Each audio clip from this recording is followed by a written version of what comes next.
Bem, queridos, eu queria fazer uma pergunta para vocês. Eu queria perguntar se nós queremos a salvação das pessoas de verdade.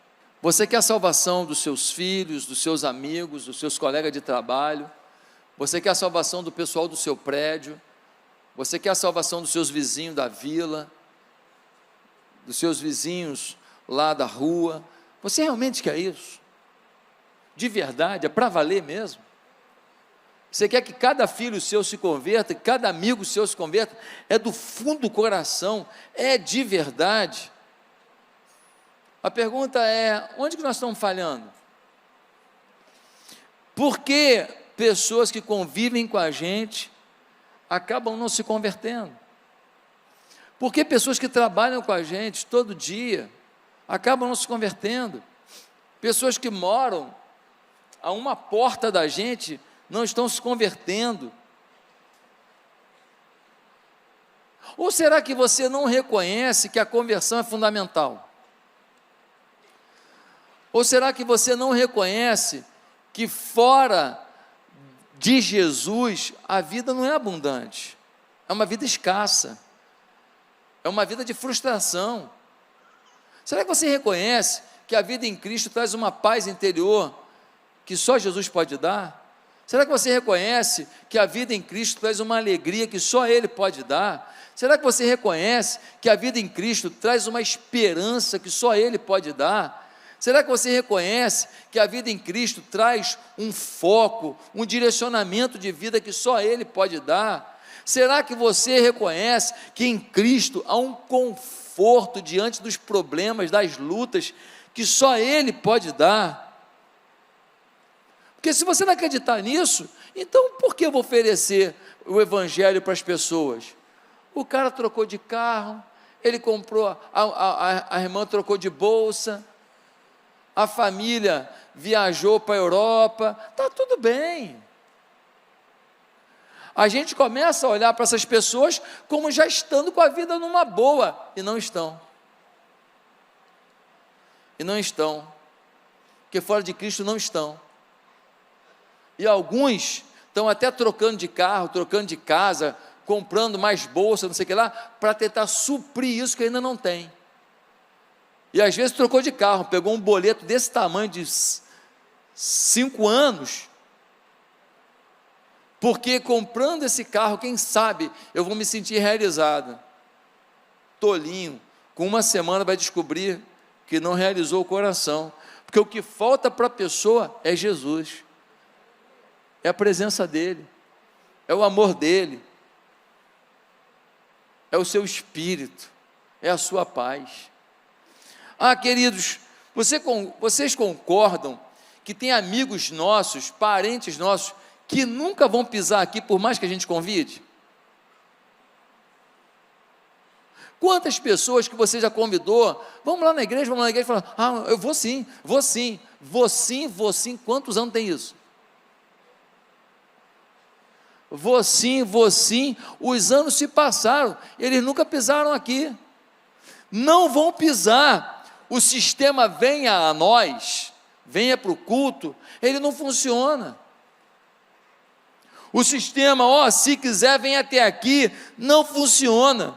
Se você acha que um dia seu amigo, parente, colega de trabalho, de estudo ou lazer, vai vir ouvir, entenda que isto não é o mais provável, a não ser que sejamos insistentes e dedicados a isso. A maioria das pessoas que nós queremos bem, vão morrer e ir para o inferno. Sem Jesus Cristo no coração, não há vida eterna.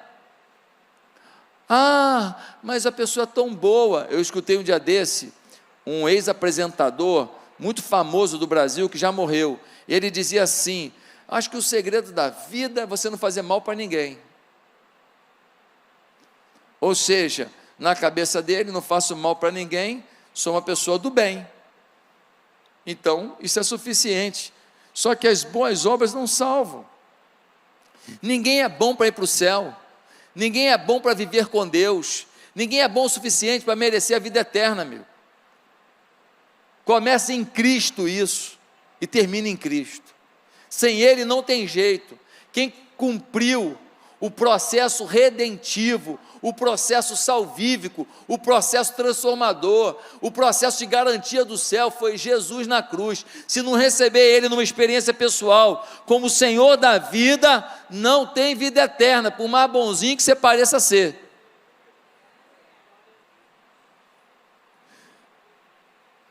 Os tempos são ruins, famílias se deteriorando, sim ou não?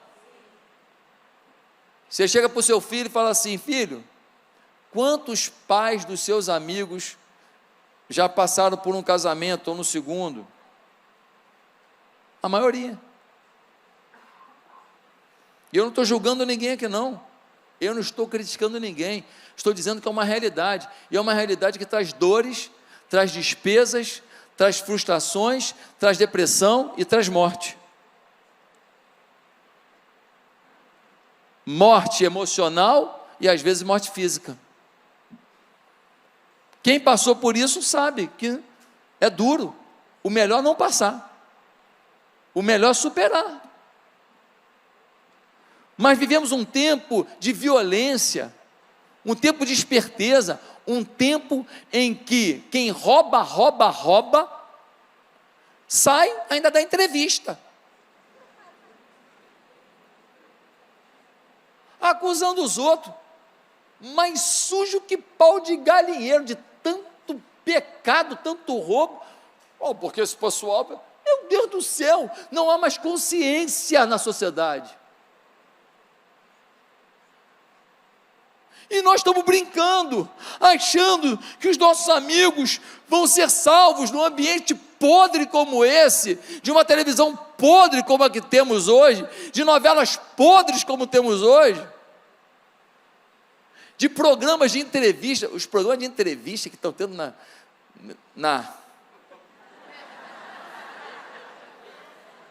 pelo amor de Deus, é cada maldição que é pronunciada pela boca, é cada afirmação diabólica, como se fosse assim, porque eu sou esclarecido. Meu Deus do céu, uma pinta de todo-poderoso, apregoando aquilo que o demônio já fala há 500 anos,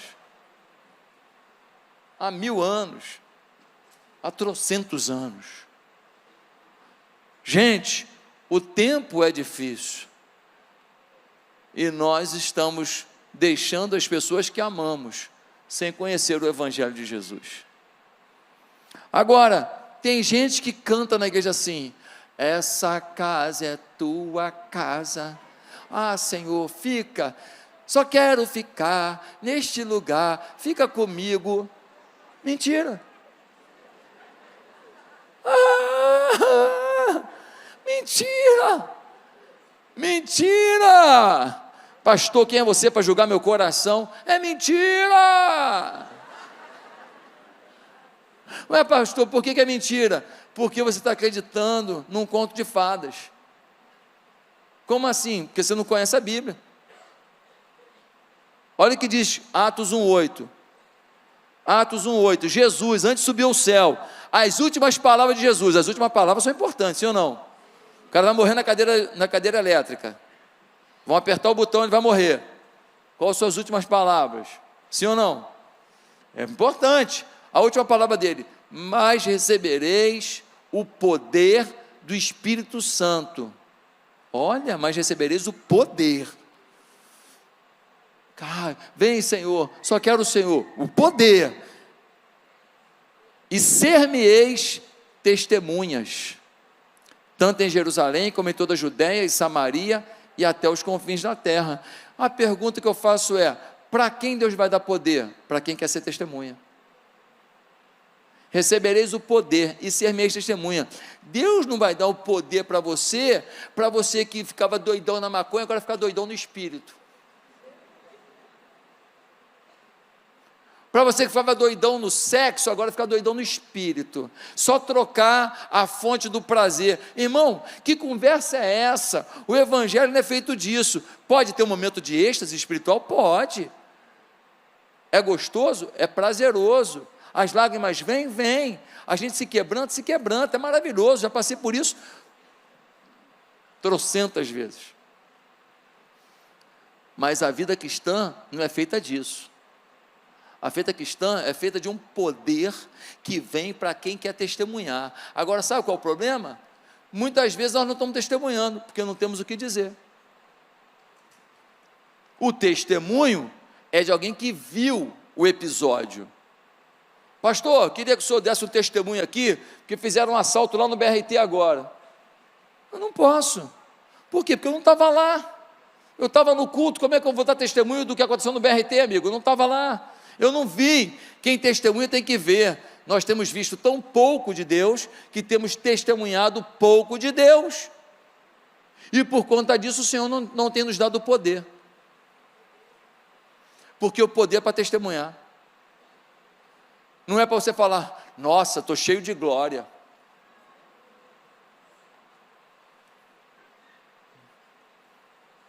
Essa conversa é fiada. Deus, quando dá uma unção, dá para um propósito. Deus, quando dá o seu poder, dá para um propósito. Deus não libera poder e unção sem propósito. Quem está entendendo?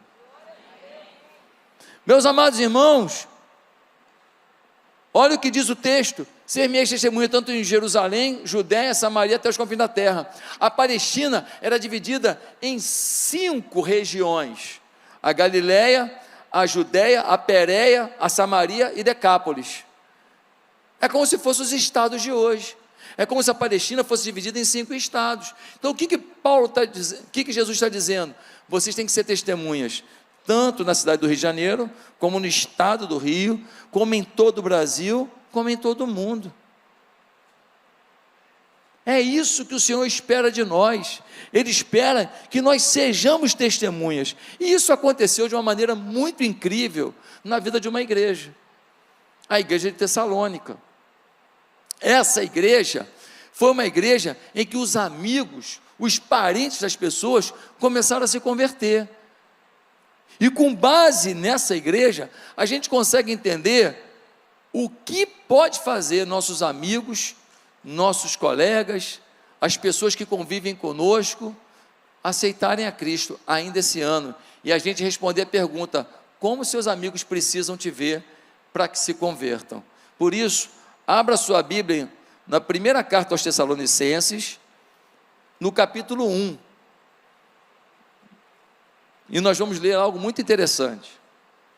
1 Tessalonicenses 1 diz assim: Paulo, Silvano e Timóteo, a igreja dos Tessalonicenses, em Deus Pai e no Senhor Jesus Cristo, a vocês graça e paz da parte de Deus e de nosso Senhor Jesus Cristo. Sempre damos graças a Deus por todos vocês, mencionando-os em nossas orações. Lembramos continuamente diante de nosso Deus e Pai o que vocês têm demonstrado, o trabalho que resulta da fé, o esforço motivado pelo amor e a perseverança proveniente da esperança em nosso Senhor Jesus Cristo. Sabemos, irmãos amados de Deus, que Ele os escolheu, porque o nosso Evangelho não chegou a vocês somente em palavra, mas também em poder, no Espírito Santo e em plena convicção. Vocês sabem como procedemos entre vocês em seu favor. De fato, vocês se tornaram nossos imitadores e do Senhor, pois apesar de muito sofrimento, receberam a palavra com alegria que vem do Espírito Santo. Assim, tornaram-se modelo para todos os crentes que estão na Macedônia e na Acaia, porque partindo de vocês, propagou-se a mensagem do Senhor na Macedônia e na Acaia. Não somente isso, mas também por toda parte tornou-se conhecida a fé que vocês têm em Deus. O resultado é que não temos necessidade de dizer mais nada sobre isso, pois eles mesmos relatam de que maneira vocês nos receberam e como se voltaram para Deus, deixando os ídolos, a fim de servir ao Deus vivo e verdadeiro, e esperar dos céus seu Filho, a quem ressuscitou dos mortos, Jesus, que nos livra da ira que há de vir. Olha só esse texto. O apóstolo Paulo, ele chega numa cidade chamada Tessalônica, lá em Atos 17 você vê esse relato, e ele em 3 semanas ele planta uma igreja. 3 semanas ele evangeliza, discipula e coloca líderes ali, e aquela igreja vai crescendo, mas ela cresce de uma maneira tão forte, que o apóstolo Paulo está dizendo, olha, cresceu de tal maneira que ela conseguiu atingir a sua cidade, conseguiu atingir a Macedônia e a Acaia. Ela pegou toda a região. Aí Paulo fala um negócio assustador, ele fala assim, e onde vocês chegaram anunciando o evangelho, eu não tenho mais nada a fazer, porque vocês anunciaram o evangelho de forma plena. É o apóstolo Paulo que está dizendo isso, dizendo, olha, essa igreja foi anunciando aos seus amigos, seus colegas de trabalho, colega da academia, colega da manicure, colega daqui e dali, e o povo foi se convertendo, e o negócio foi tomando uma proporção, e as pessoas que eram vendedores, que iam para outras cidades, iam e pregavam lá, e as pessoas que iam para resolver alguma coisa em outra cidade, iam e pregavam lá. Fora que a igreja talvez tenha mandado pessoas só para pregar, e eles foram pregando nas outras cidades, e aí o Rio de Janeiro ficou pequeno para eles, de tanta evangelização que eles já estavam fazendo.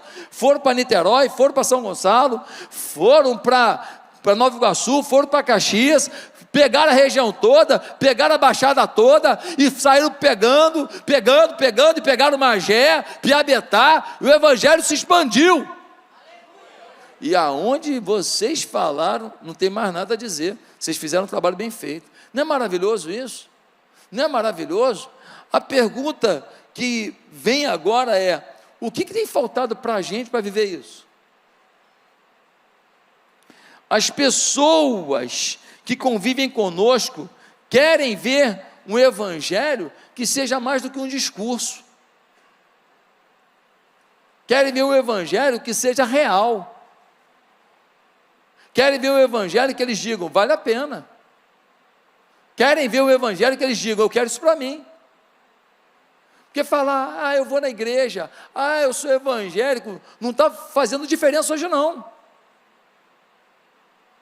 As pessoas querem ver em você alguma coisa que elas não têm, para que de alguma maneira elas possam dizer, me apresente isso que você tem. O que nossos amigos precisam ver em nós para se converter, gente? Essa é a resposta que eu quero dar agora, e são 3 respostas. Primeiro, os nossos amigos precisam ver em nós, para se converter, o evangelho do poder. O evangelho do poder. Não o evangelho do discurso, não o evangelho das histórias da Bíblia, que são citadas de vez em quando, não é o evangelho de um versículo ou outro que a gente decorou. Além disso, tem que ter poder. Dá uma olhada só, no versículo 5 diz assim, porque o nosso evangelho não chegou a vocês somente em palavra, mas também em poder. Irmão, ninguém vai acreditar no evangelho que não tem poder. O Paulo chegou lá e pregou 3 semanas numa cidade e plantou uma igreja que ficou uma igreja revolucionária. Isso é o quê? Poder. Poder não é só milagre não é só cura de câncer não é só a cura de depressão não é só a cura de problema cardíaco não é só o cara está duro num dia, aparece uma situação, ele fica milionário no outro dia não. O maior milagre é a transformação das pessoas. O evangelho tem que ser o reflexo do poder. O apóstolo Paulo, no capítulo 1 da carta aos Romanos, no versículo 16, vai dizer, porque o evangelho é o poder de Deus para aquele que crê. O evangelho é o poder. Atos 1,8 diz, mas recebereis o poder. A palavra aí é dunamis. A palavra dunamis é a mesma raiz da palavra dinamite.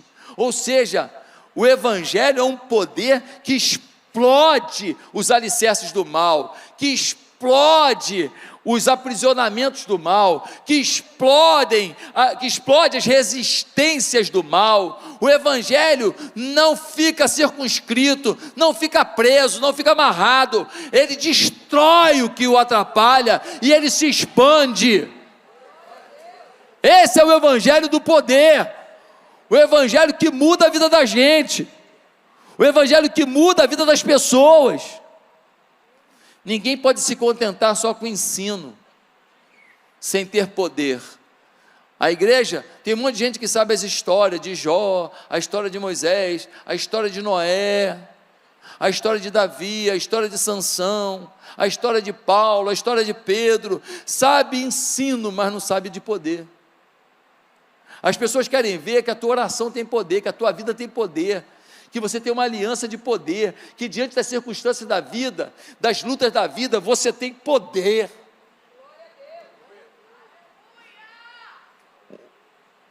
Mostrar aos amigos o que Deus fez na tua vida e mostrar aos seus amigos o que Deus fez na vida de pessoas da tua igreja ajuda muito, para que eles entendam o que é o poder. Um homem saiu da Cracolândia, foi para comunidades terapêuticas, passou por umas 2 ou 3, voltava depois para o crack, voltava para a cocaína. Um dia foi parar na nossa comunidade terapêutica. Chegou na nossa comunidade terapêutica, a gente apresentou o que para ele? Jesus. Ele se converteu, fez o tratamento todo na nossa comunidade terapêutica, fez o tratamento todo, e por conta disso, ele se libertou das drogas. Uma pessoa da igreja arrumou um emprego para ele, ele foi trabalhar, e já passaram-se anos, já se passou mais de um ano, e ele está livre, ele está trabalhando, vivendo a vida dele, a face mudou, o sorriso mudou, o coração mudou. Mas ele passou por outras comunidades terapêuticas, qual foi a diferença? A diferença é que nessa aqui apresentaram para ele Jesus. Um grande líder da Convenção Batista Brasileira, ele foi chamado numa reunião lá em São Paulo, para apoiarem um projeto que eles faziam com drogados, chamado Cristolândia. Chegou lá, a autoridade falou: mas não pode falar de Jesus, nós vamos botar dinheiro, mas não pode falar de Jesus, porque o Estado é laico. Sabe nem o que é Estado laico esse Zé Ruela? Estado laico significa que qualquer um pode ter sua fé. Estado laico não é proibição da fé, não é aniquilação da fé. O Estado não é laicista, ou seja, inimigo da fé. O Estado é laico. Você pode ter a fé que você quiser, e tem que ser respeitado. É isso que é Estado laico. As pessoas não sabem nem o que é, e fala besteira. Sabe o que esse líder batista disse para ele? Ele falou: cara, então, nós não vamos poder fazer parceria nenhuma com a prefeitura de São Paulo, nós não queremos dinheiro de vocês. Mas por que não? É muito dinheiro. Por quê? Se não botar em Jesus, o cara vai voltar para a Cracolândia, amigo. O que a gente tem de diferencial não é a comida que a gente dá, nem o remédio que a gente dá, nem o terapeuta que a gente dá. O diferencial da gente é apresentar Jesus. Quando o cara pega Jesus, ele muda, pô. Ele muda.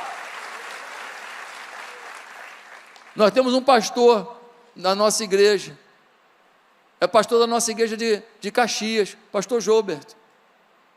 Jobert era um beberrão. Um dia chegou aqui, embriagado, conheceu Jesus, conheceu o Evangelho, se arrependeu dos seus pecados, mudou de vida, começou a liderar a célula, virou supervisor de célula, hoje está pastoreando a nossa igreja de Caxias, de um beberrão para um salvador de beberrões. Esse é o Evangelho. Esse é o Evangelho. O Evangelho do poder. Temos que mostrar que o que eles acham que é poder, por causa do carro, da casa, do apartamento, da roupa, do relógio, não é poder. O poder não é do lado de fora, o poder é dentro. Segundo lugar, o que nossos amigos precisam ver em nós para se converter? Um evangelho firmado na palavra. Nós estamos dando muita opinião que é nossa. Nós estamos falando muita coisa que a ideia é nossa. E a gente às vezes não cita a Bíblia. A gente não cita os valores da Bíblia. A gente tem que um pouco até de vergonha de citar. A gente acha que é muito místico a gente falar assim, o que a Bíblia diz sobre o Espírito Santo, o poder de Deus. Você está esquecendo que de duende eles falam, de bruxa eles falam, de chá de cogumelo eles falam, de cristal eles falam, de pata de coelho eles falam, de folha de arruda eles falam, de amuleto pendurado no carro eles falam, e você está com vergonha de falar do Espírito Santo de Deus. Eles acreditam em pedra, eles acreditam em farofa com cachaça, com aquela maçã, não sei que pô, é cidra aquilo. Sempre tem aquela maçã maldita ali, acho que é para lembrar do Jardim do Éden, que o pessoal fala que foi a maçã. Jesus, o cara acredita em folha, em flor, ano novo, dentro d'água, aquelas folhas todas lá, não é?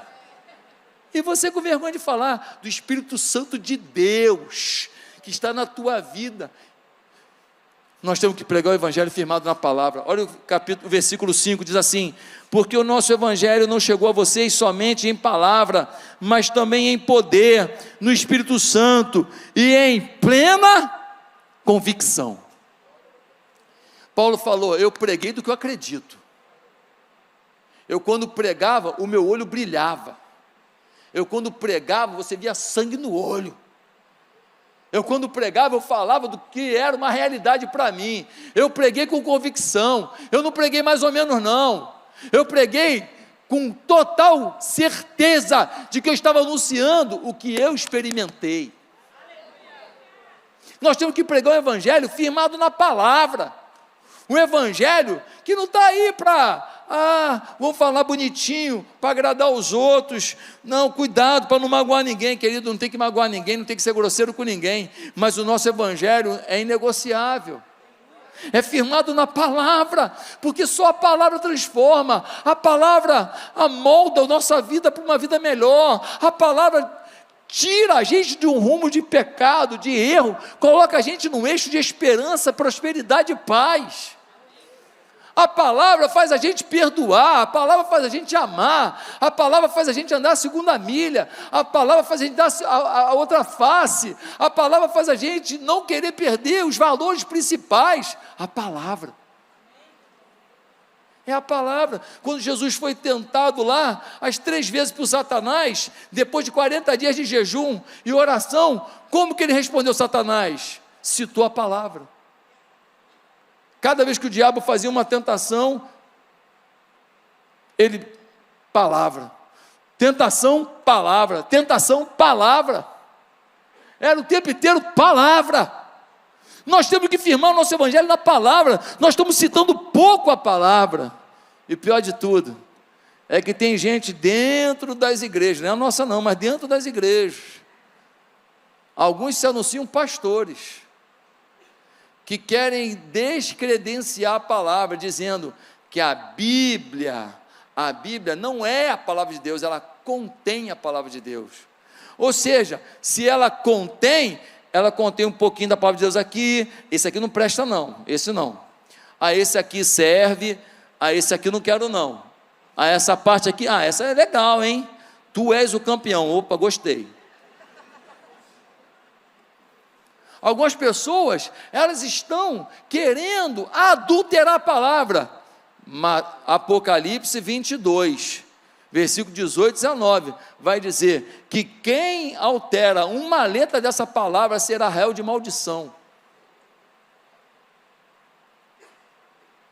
E tem muita gente se dizendo pastor, que está debaixo de maldição, é herege, não é de Deus. Se não se arrepender, vai para o inferno, porque não ama Deus, quer que Deus se amolde a eles.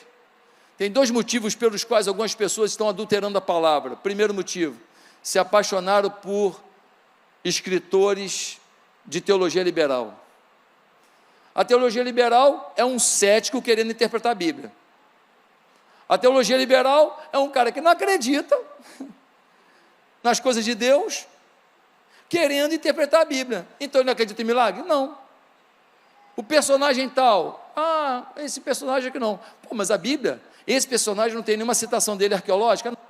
Mas tem 1000 personagens que são citados na arqueologia pela Bíblia. Então, porque esse é citado, então esse não existiu. A Bíblia falou a verdade para 1000, mas tem um que você não achou uma pedra escrito o nome dele, então ele não existiu. Esse é o liberal. A teologia liberal, ela quer lógica naquilo que é fé. Apesar que a Bíblia tem uma lógica incrível. A minha fé em Deus é racional. Como assim, pastor? A minha fé em Deus é racional. Não tem explicação para o mundo sem Deus. Não tem explicação para o ser humano sem Deus.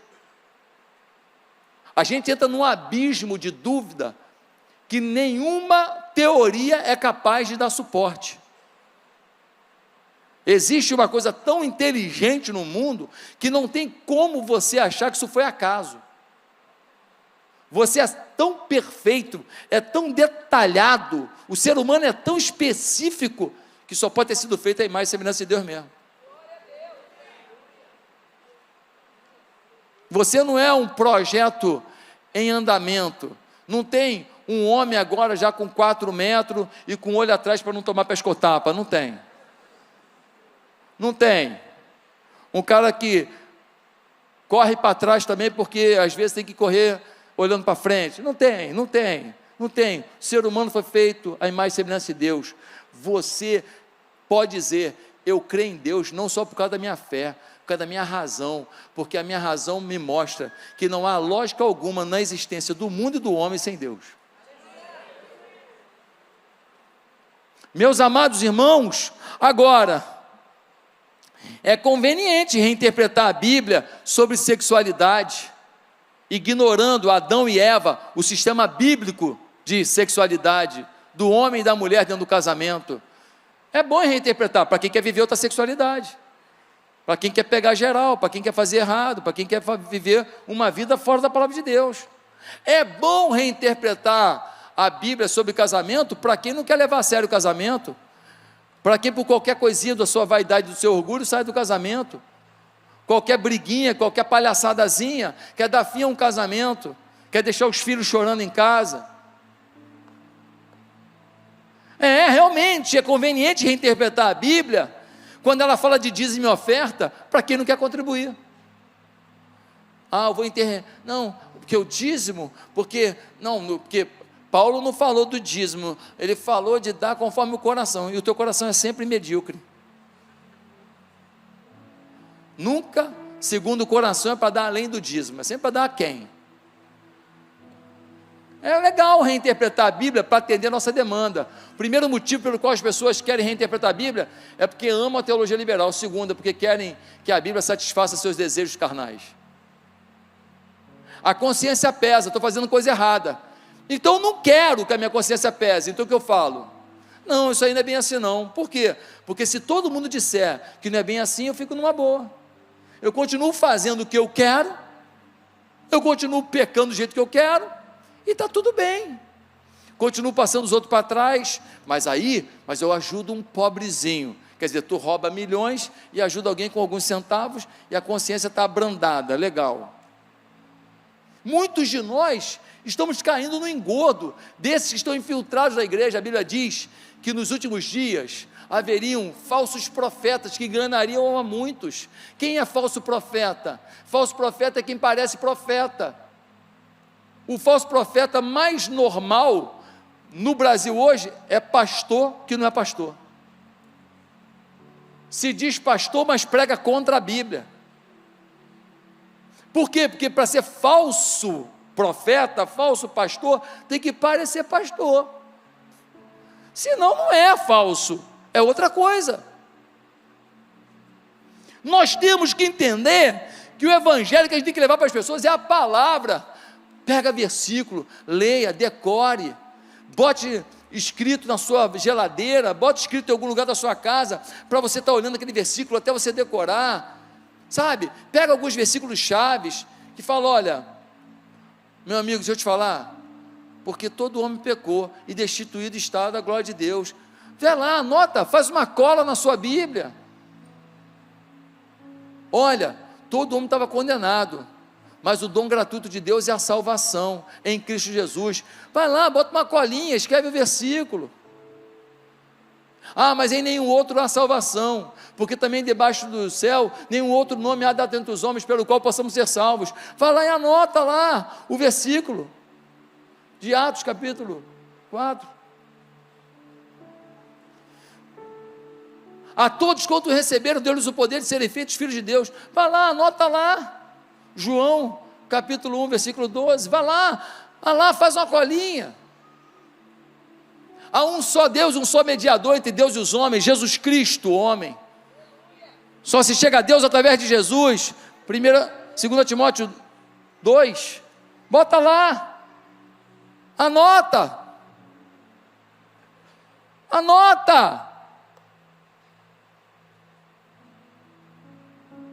1 Timóteo 2,5, anota. Você precisa da palavra, firmado na palavra. Em último lugar, como que os nossos amigos vão se converter? Eles precisam ver na gente o evangelho com a autoridade de uma vida santa. Irmãos, estamos pregando o que não vivemos. O pregador precisa primeiro viver, para que as pessoas acreditem no que ele prega. O primeiro alvo do meu sermão tem que ser eu. Olha o que diz o versículo 5: porque o nosso evangelho não chegou a vocês somente em palavra, mas também em poder, no Espírito Santo e em plena convicção. Vocês sabem como procedemos entre vocês em seu favor. Paulo está dizendo, vocês sabem que o evangelho que eu preguei foi de poder, foi de convicção e foi da forma que eu vivia. Vocês sabem como eu vivi no meio de vocês. Eu tenho autoridade para falar pela vida que eu vivi entre vocês. Vocês sabem que um dia um missionário foi pregar numa tribo da África e começou a falar de Jesus, e chegou lá, começou a falar de Jesus, aí os nativos falaram, ele morou aqui. Eles falaram, não, ele já morreu há 2000 anos, não, ele não pode ter vindo aqui, não, ele morou aqui. E aí descobriram que eles estavam falando de um missionário chamado David Livingstone, que tinha uma vida de tanta santidade, de tanto poder, de tanta presença de Deus, que habitou no meio daquela tribo, e por conta disso, quando foi descrito Jesus, eles acharam que era a mesma pessoa. Ah, meus amados irmãos, olha o que diz o versículo 6, de fato vocês se tornaram nossos imitadores e do Senhor. Olha o que Paulo está dizendo, olha, vocês agiram do mesmo jeito que eu, por isso que os seus amigos se converteram, por isso que os seus parentes se converteram, porque a forma de agir de vocês foi idêntica à forma que eu agi com vocês. Vocês se converteram através de mim e os outros através de vocês, porque a gente manteve a essência. Você para num barzinho, tomando uma cervejinha com seus amigos depois do plantão, happy hour, vai para o inferno por causa disso? Você não, eles talvez. Ué, pastor, mas por que a cerveja que levou para o inferno? Não é a cerveja, querido, entenda, não é a bebida que leva ninguém para o inferno, mas é a atitude. Você está no meio deles tomando uma cerveja, você perde autoridade para falar que Jesus transformou sua vida. Ninguém olha para vocês do mesmo jeito, infelizmente é assim, é a nossa sociedade, é o nosso contexto cultural. Então você está lá, aí no meio daquele ambiente ali, qual é o papo? Pô, não, que eu peguei a mulher, pá, não sei o que lá, não, aí começa aquelas conversinhas, piadinha e tal, piada imoral, esse é o ambiente do happy hour. Se você está ali para pregar o evangelho, tu vai, pede lá uma água tônica, uma Coca-Cola, pede um suco de limão, e mete bronca, deixa teu recado. Agora, se você está ali para ser o amiguinho geral da galera, beber junto com eles e perder sua autoridade espiritual, não valeu a pena. Veja só, não estou dizendo que a bebida levou você para o inferno, estou dizendo que a bebida atrapalha tua credibilidade para anunciar o caminho para o céu. Ah, eu falo palavrão, mas é só quando eu estou nervoso. Querido, está no futebol, tu fica nervoso todo jogo. Aí depois você vem falar do amor de Deus, tu manda todo mundo para todo lugar, tu xinga todo mundo. Aí depois, não, porque Jesus transforma. É incoerente, irmão. Tu está no teu trabalho, tu é casado, não, porque temos que honrar a família. Aí passa uma mulher com corpo bonito, tu,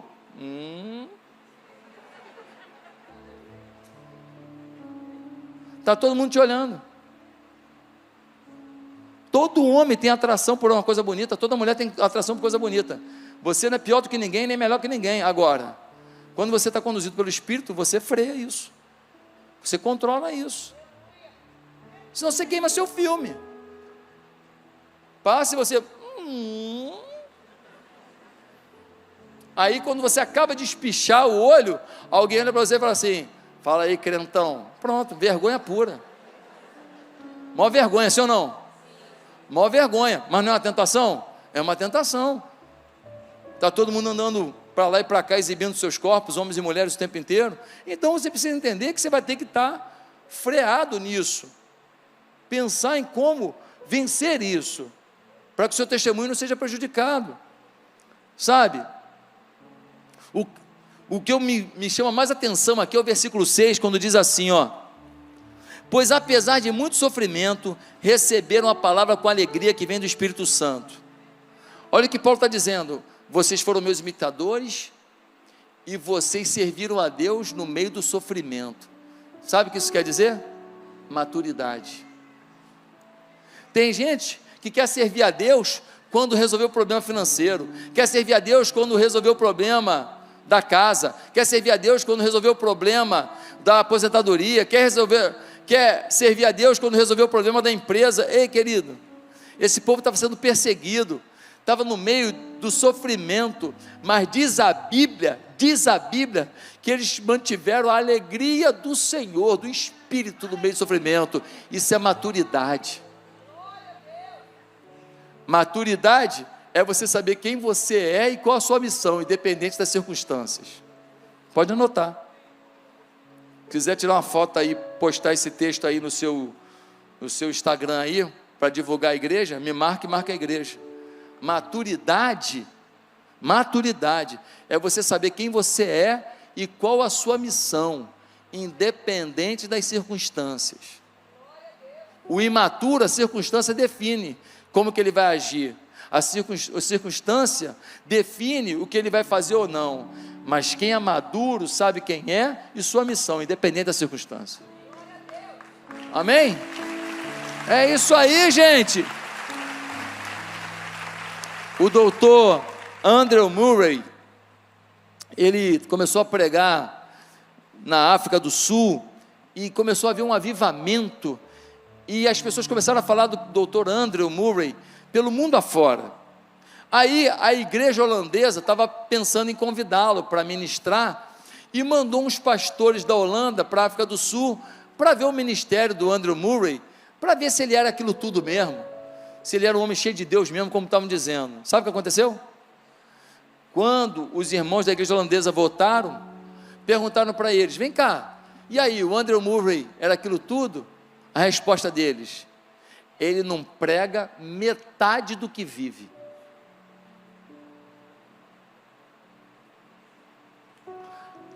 Teve um homem aqui no Brasil, já faleceu, chamado Russell Shedd. Esse homem lia a Bíblia no grego, direto, um apaixonado pelas Escrituras, conhecia a Bíblia de capa a capa e até os mapas, que tem aquele mapa ali no final da Bíblia, né? Pensa num homem cheio de Deus.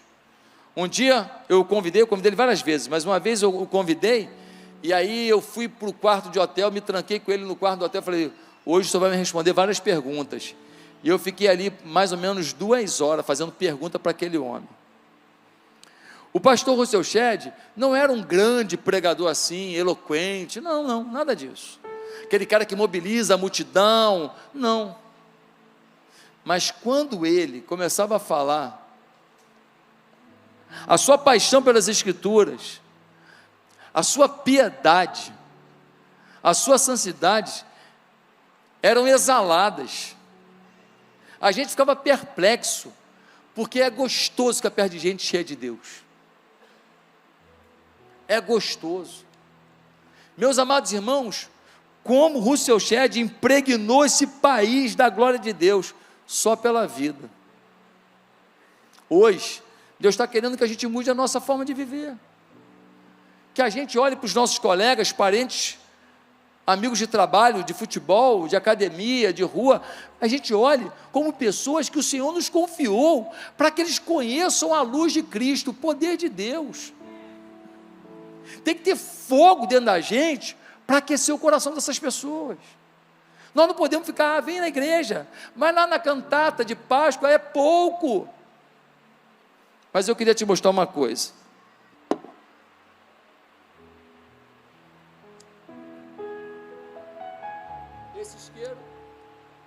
Esse isqueiro acende. Esse aqui,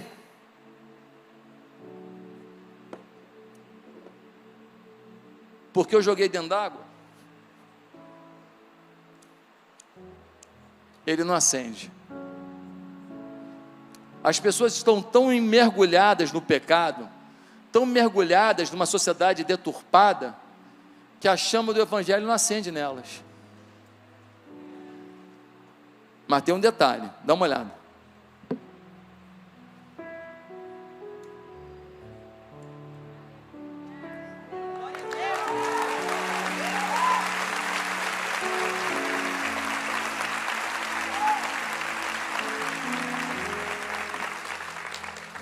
A tua chama aquece o coração dos outros.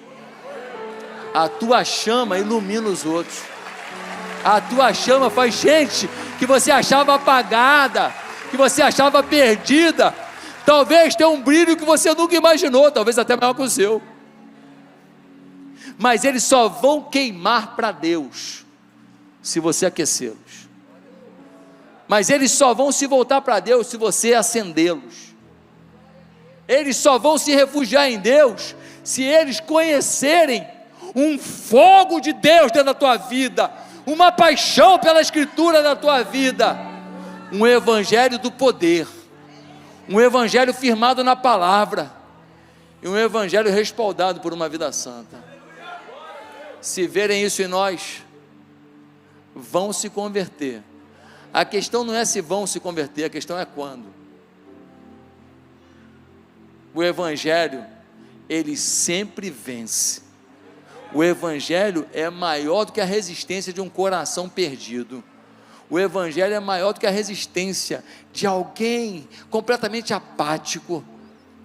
Mas nós precisamos viver esses valores do poder, da palavra e da santidade. E aí, você foi abençoado por esse vídeo? Pois é, quem procura acha, diz a palavra de Deus. E nós temos muitos outros conteúdos no meu canal que podem abençoar a sua vida. Talvez você vai estar lavando uma louça e ouvindo, talvez vai estar dirigindo o seu carro e ouvindo. Quem sabe vai parar com sua família para vocês terem um momento de ouvir e depois de compartilhar o conteúdo de uma mensagem que Deus me deu.